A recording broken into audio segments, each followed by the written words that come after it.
ભરૂચ જિલ્લાના ઝઘડિયા તાલુકાના હરિપુરા મુખ્ય માર્ગ પર બસ સ્ટેન્ડ બનાવવાની ગામના જાગૃત નાગરિકો દ્વારા ભરૂચના સાંસદ મનસુખ વસાવાને મૌખિક રજૂઆત કરવામાં આવી હતી। આ સાથે જ સવારે રાજપીપળાથી આવતી બસ મુસાફરોથી ભરેલી હોવાના કારણે વિદ્યાર્થીઓને ભરૂચ, ઝઘડિયા અને રાજપારડી અભ્યાસ કરવા જવા માટે મુશ્કેલી પડે છે, જેથી બીજી બસની વ્યવસ્થા કરવા પણ રજૂઆત કરવામાં આવી હતી। ગ્રામજનોએ જણાવ્યું હતું કે રાજપીપળાથી ભરૂચ માટે બસ તો આવે છે, પણ બસમાં વધુ મુસાફરો હોવાથી સીટ ખાલી નથી હોતી,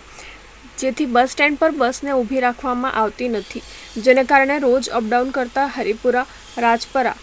ઉચ્છબ અને રૂપાણીયા ગામ મળી 4 ગામના વિદ્યાર્થીઓને મજબૂર થઈ ખાનગી વાહનમાં મુસાફરી કરવી પડે છે,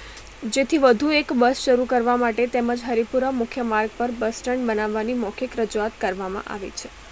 प्रॉब्लम अमर ये है कि छोकराओं ने स्कूले जवा माटे बस ऊभी नहीं। राजपीपळाथी भरूच बस आवे छे,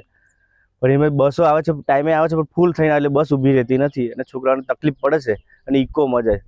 અમે સંસદ साहेब ने रजूआत करी छे एक बस स्टेशन, कारण के बस स्टेशन हो तड़को में छोकराओने ऊभું રહેવું પડશે, એના માટે બસ સ્ટેશનની જાહેરાત કરી છે। બીજી અમારે એક બસ એક વધારી આપે, કારણ કે ભરૂચ ને રાજપાડી જતા છોકરાઓને અઘરું પડે અને 4 ગામના છોકરા રાજપરા, રૂપનિયા, હરિપુરા અને ઉચ્છબ આ 4 ગામમાંથી એક બસ જેવી છોકરાઓને થાય છે, તો 9 થી 9:30